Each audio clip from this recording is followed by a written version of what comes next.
You know, because I know you don't know who the Republicans should run in 2016, and I know you don't know whether was that a good thing or a bad thing in Mississippi overnight. We just don't know for the Republican Party at this point. We haven't even talked to you since Cantor, have we?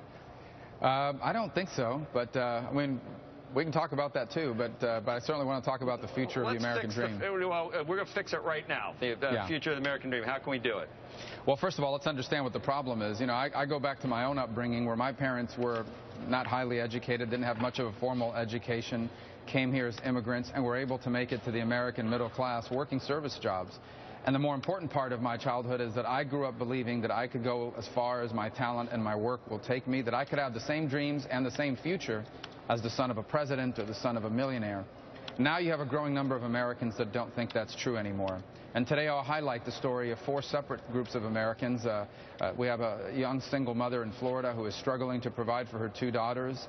She's stuck in a job that doesn't pay a lot of money. The only way she's ever going to be able to improve her prospects are to go back to school, but she can't because we have a higher education cartel that does not allow innovation in the educational space and provide her cost-effective and time-effective ways to get that education.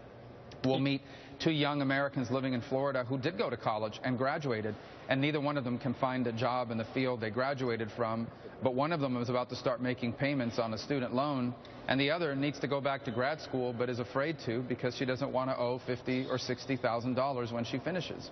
And the last is a family that runs a small business. They got hit hard by the recession. They were starting to climb out of it. Then they got hit by Obamacare. And then they've gotten hit by just the general malaise and the economic growth. They don't know how they're going to save for retirement. For all these people, their dreams are not exotic. None of them are looking to be billionaires or anything like that.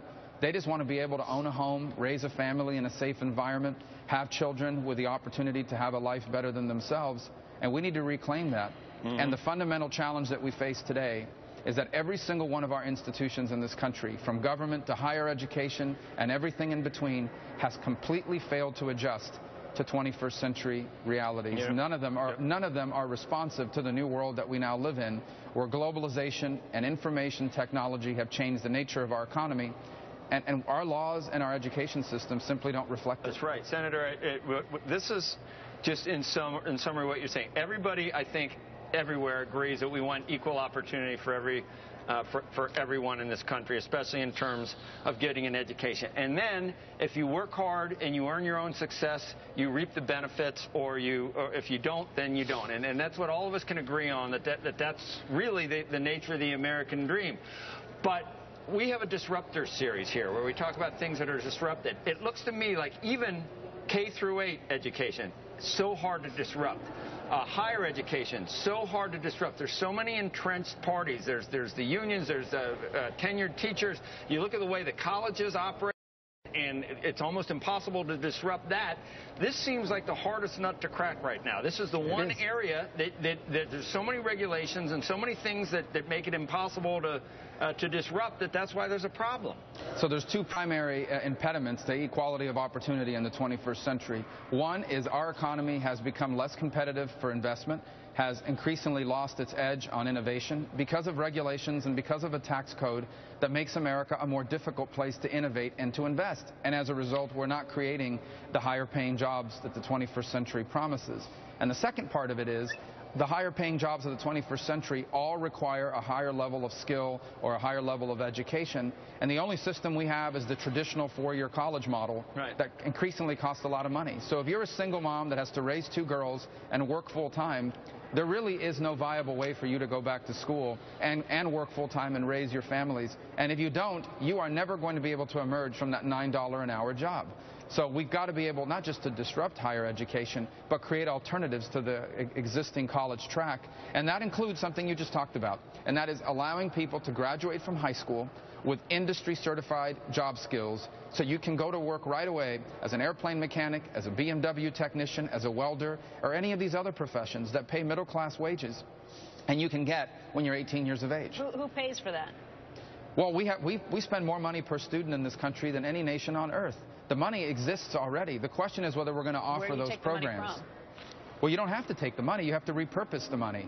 Right now, the money we put... Something loses in that scenario. What is it? No, That's absolutely where you get into not. these fights with higher education all the time and with lower education. No, I don't believe that's accurate at all. We have an existing pool of money that is primarily generated at the state level. It is poured into a mid-20th century education model that basically says you will either graduate with a high school diploma and try to find a job at a factory, or you're college. I agree with you 100%, but where do you take the money from to But I to disagree come up with your premise. I fundamentally disagree with your premise. What makes you think that this costs more money? Why would we already educating these students? If you're saying that money needs to be reallocated, where are you reallocating it from? From the existing programs that they're now in. A kid is going to school. I'll give you a perfect example. And that is the buzzsaw you walk into. If I could give you a perfect example. In Miami, Florida, we have a high school with a lot of kids that end up dropping out before they turn 18. So a local car dealership went down to the school district and said, send those kids to me. First couple hours, they go to high school like they are now, and they take their classes. And then the rest of the day, send them to my body shop. When they graduate high school, they will have a diploma from your school and a certification from BMW that allows them to go to work in the body shop right away. That doesn't cost more money. In fact, I argue it saves us money. That doesn't require any sort of new tax or whatever other expenditure people think it does. That requires taking our existing students and providing alternatives to the way we teach them today. And by the way, these sorts of programs are springing up all over the country, but we need to incentivize the creation of more of them. Senator, I don't disagree with the public-private partnership ideas that you're talking about in this particular instance, but isn't part of the larger conversation that you're having when it comes to reallocating that money, you know, Becky asked, who are the losers? I imagine in this case the losers have to become the teachers. Again, I may not disagree with you on this particular issue, but that is a buzzsaw, no? Why would teachers lose in that equation? So maybe those kids are not going to be taking electives in the afternoon because they're off doing their job training, but they're still going to have plenty of students that want the traditional four-year track. The only difference is instead of 25 kids in the classroom, they may only have 15 kids in the classroom, providing an even better learning environment potentially for that teacher. Plus, I would make this point. Many of those children that are seeking vocational education, they don't stay in school. They just drop out, and you lose those funds anyway. So once they're not part of your student population. So this whole notion that somehow this is going to require expenditures, in my opinion, is inaccurate. What it's going to require is reforming our higher education system. You're talking about reallocating existing funds, and that's where every problem when you've tried to reform school has run into.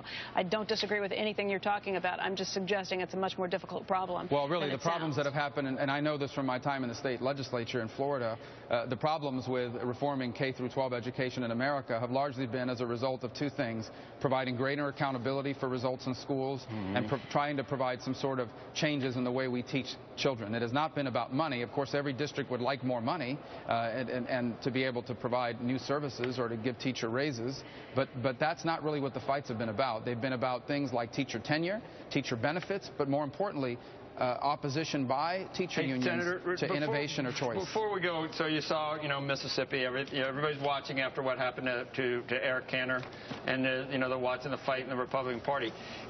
Just in your view, do you think for the next presidential election, would a Cruz or a Rand Paul do better, or would it be a Jeb Bush or a Chris Christie or a you or something like that? Who do you think? Who should the Republican Party run to try to convince the nation that it wants to give the keys back to the Republican? Well, first, the Republican parties don't get to decide who runs. I mean, the individual candidates do, and so there'll be a real competitive process to decide. What's your opinion? Well, my opinion is that America desperately needs a reformed conservative movement that explains to the American people what free enterprise and limited government looks like in the 21st century. And I believe that if the Republican Party runs a candidate and a platform of that nature, we're going to be successful, not just at winning the election, but uniting our country. So do you think the establishment Republican Party has forgotten about free enterprise and limited government?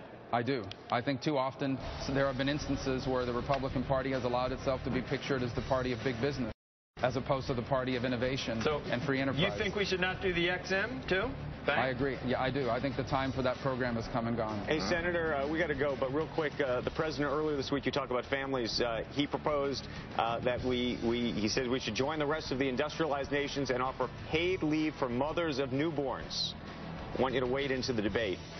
Well, many companies already provide that, and if a company decides to do that as part of their benefit package, you think it should be legislated? I do not believe it should be federally mandated.